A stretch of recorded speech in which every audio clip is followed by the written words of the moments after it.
passively, then in my humble opinion, you haven't made it here yet, right? Shaq makes about, he works, obviously, he does the training. Samir does the trainings, and they do, to me, I mean, his vision is ridiculous. The way he sees things, how he sees things. To me, Shaq is a leader of leaders, and no BS, no nonsense. Reason he's not a millionaire yet is because of me. It's my fault, right? I know T and Shay take responsibility for that. I know Jelly takes responsibility for that. I know Samir takes responsibility for that, and even he shouldn't. He's at 300,000-400,000. I know he's doing his thing, right? But that's okay. We're gonna fix that. That's the whole point of this here, right? But discipline, right, is they say the great equalizer, right? You've heard of hard work is the great equalizer in life, right? Some of you come in with a certain level of skill set.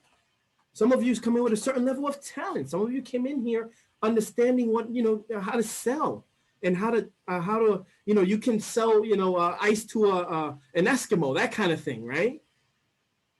But in the end, that doesn't matter if you don't put in the right kind of effort, the right kind of work, right? And that comes from consistency, right? You beat 50% of people by simply showing up. Another 40% by working hard. The last 10%, as they say, is a dogfight, right? Those are just the best of the best, the greatest of the greats, the legends, right? Or those who will become legendary. Hard work beats talent when talent doesn't work hard. I love this from a book called Grit by Angela Duckworth. I recommend everybody picks it up. She explains this whole theory of the concept that most of us think that success or we view, right? There's a preconceived notion that to be successful, you have to have a certain level of talent or a gift, or you have to have almost luck, right? And while I'm not saying talent isn't important, it isn't the precursor for success, right? And here's how she explains it mathematically in many ways.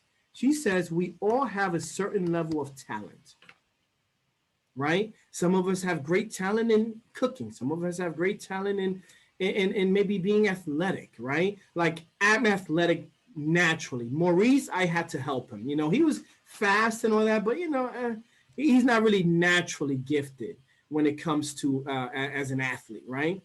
But so I told him when I was coaching and mentoring him, when we used to play back in the days, we used to play football and compete against each other, and I coached him on how to be able to cover me, what to look for, that kind of stuff.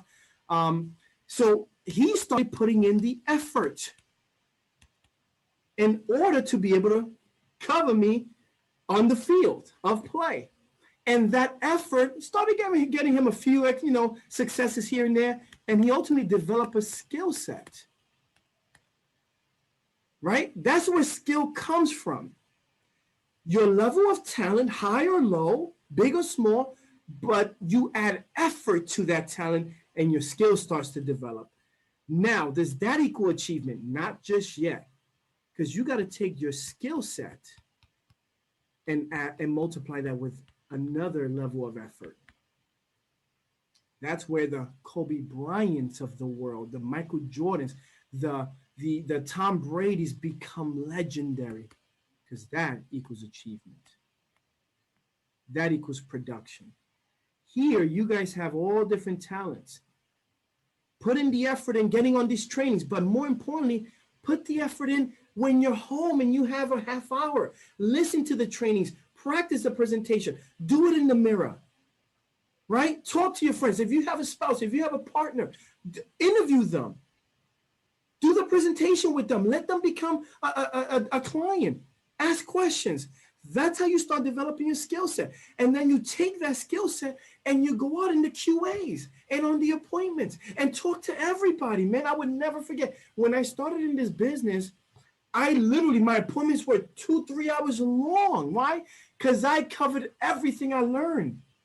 I would sit down, Ian, with a freaking 21-year-old that lives at home, has a part-time job, and could care less about finance. I was there for 3 hours explaining everything. Literally everything. I knew I wasn't going to get no sale there, man. But that's how I did it. I put the effort in just to practice. I went on the worst appointments, right? Shaq would say, man, listen, anybody, I have an appointment here. Can I go to? Because I'm double booked. I go. He always knew I was going to go. I didn't care what it was. I needed to go out and get better. And then achievement starts to come from that, right? So that's how you start developing that level of achievement and greatness, is by putting in the right effort to everything else, right? When you are interested in something, you do it only when it's convenient, right? Don't we all go through that, right? We always have time. Always have time, Sandra, Rob, for doing the things we want to do. I always make time to go figure out how to go and spend some time with my boys and play football. I love doing that, man. I could spend a whole hour putting together plays, right? Why? Because that's something I enjoy doing. You always find time when it's convenient for you, right? But when you're committed to something, you accept no excuses, only results. See, you got to raise your level of commitment here, because I'm going to be honest, doing a lot of this stuff isn't fun, right? Going on, calling people is scary. Yes, Mrs. Charmaine. Oh, okay. Thank you, Sandra. Is achievement, right? Going on a point, making calls, man. Some of those phones weigh a lot, especially when you're brand new. A lot of this stuff isn't fun per se, but man, if you're committed to raising your lifestyle, your family's lifestyle, then you make no excuses. You go out and do what you have to do, and the results will come, and then it becomes fun, right? Everything starts to become fun here, right? If it's to be, it's up to me, right? You guys have all heard that. There's so much power in that. At your job, it ain't up to you. It's up to someone else. Discipline, the three most dangerous words, I think, when they're put together, is I know that. And I think I told you guys this before. My kids say I know, they're doing push-ups. They get in trouble. They're losing time on their games. I don't play that. You don't know. If you knew, I wouldn't be telling you. Why isn't your room clean? Well, I know that. No, you don't. It is dirty. Go jump upstairs and go clean it. That reminds me, right? Because sometimes you got to look in the mirror. I would never forget this. This was years ago now. Tanya has this pet peeve of walking in and seeing shoes where you walk in. Like, and you can trip over and all of them stuff, right? I'm more like the kids, right? I'm kind of like that. The kid, but kids, they throw their stuff, they come in, dump it off, and wash their hands. Nowadays, they got to wash their hands and before they can do anything else in the house, and they come in and play games, whatever. So one time I'm saying to them, why are you shoes here? And I'm screaming at them, your mom told you, we kept telling you this whole week, so on and so forth. And I'm fighting with them, Sandra. And then Tanya, my wife, takes me to the side. You know what she says to me? Stop yelling at the kids. I'm like, what do you mean, babe? I got your back. I know you don't like that. She goes, your shoes are right next to theirs. Stop yelling at them. Lead by example. Stop. You don't have to nod your head, Charmaine, okay? You don't have to agree with her, right? But, as a parent, Ian, that's one of the hardest things to swallow, is to realize that you're wrong and apologizing to your kids, right? That's one of the, now if you're a parent, you know what I'm talking about. That's hard to do because you're supposed to be in a position of strength,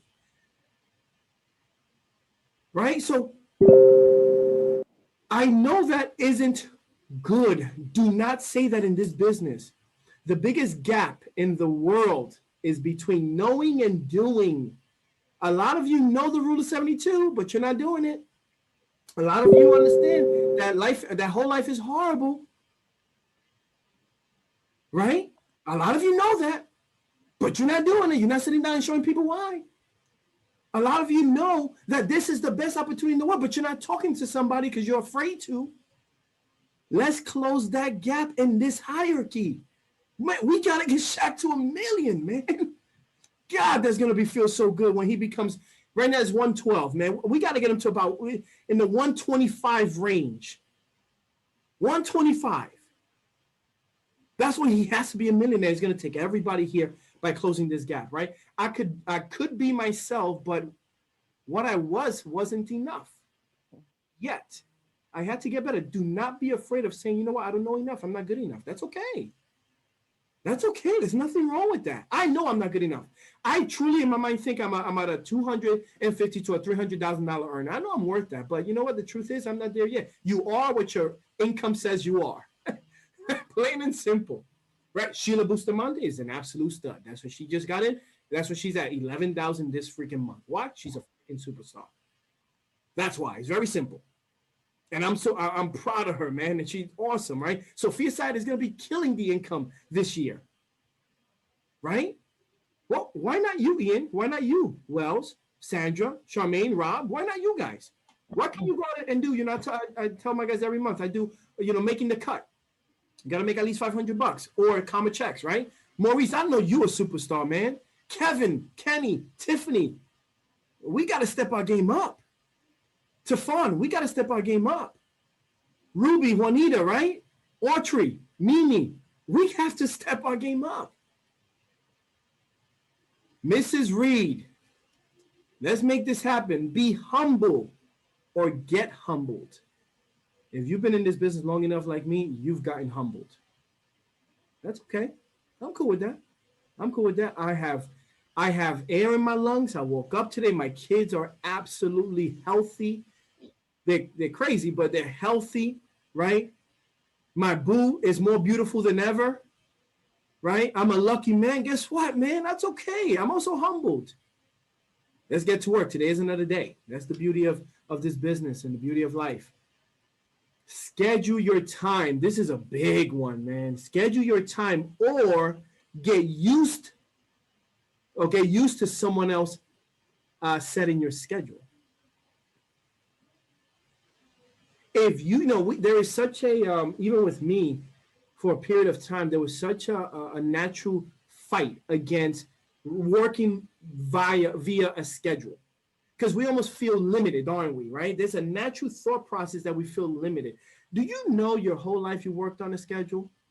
It started with school, right? You know that from, you got to get up at this time to get on the bus, to get to school, and then you're going to be in school, and you know the exact from what time to what time you're in this class, and you're learning math and reading and writing and arithmetic, all that stuff, until the moment you get out, and then your parents will tell you, okay, you got to come home, eat something, then get back to doing your homework, right? So that was our schedule set subconsciously. And then that continues on to your job. At your job, they have a schedule for you. As a matter of fact, the moment you start your work, what do you have? Well, first it was college, right, with the syllabus. You know what times you had to be in class, when you had to study, all that stuff. And then you go into college. Then you go and get a job. And then they tell you, here's when you have to come in, here's when you have to leave. Here's how long you have on a break to eat lunch. Oh, and by the way, here's how you have to dress. They give you a schedule too. You know how hard it was? When you start this business, Sandra, one of the hardest things, is, the beauty of doing this business is that you control your time. You come in when you want to, how many appointments you want to, right? How many hours a week you want to learn, how much you want to grow. You control all of that. You know what the hardest part about this business?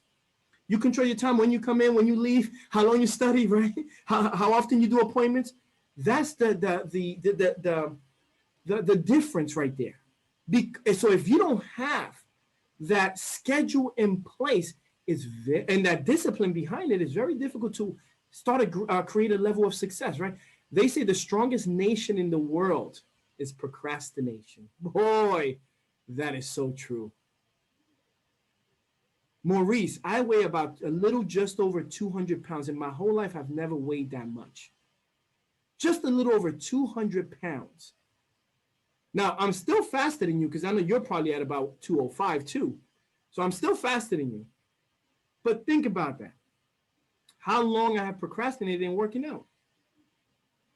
It's so easy to do that. It's so easy to not do what you have to do here, which is why the most important half hour on Saturday mornings is from 11 to 11:30. Because that almost forces you. That forces you to get to work, to avoid procrastination. Oops. Right? If you follow a schedule, you have predictable results over time.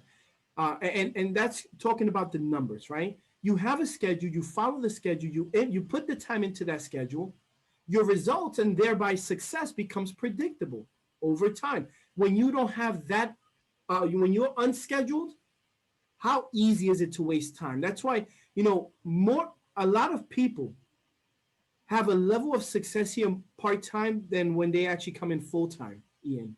Why? Because when you're full, when you're running this part time, because of work, kids, family, and other responsibilities, you know that you're going to be in Primerica for 5 hours. And in that 5 hour time frame, you got to get stuff done. You got to make your calls. You got to set the appointments. You got to do what you have to do.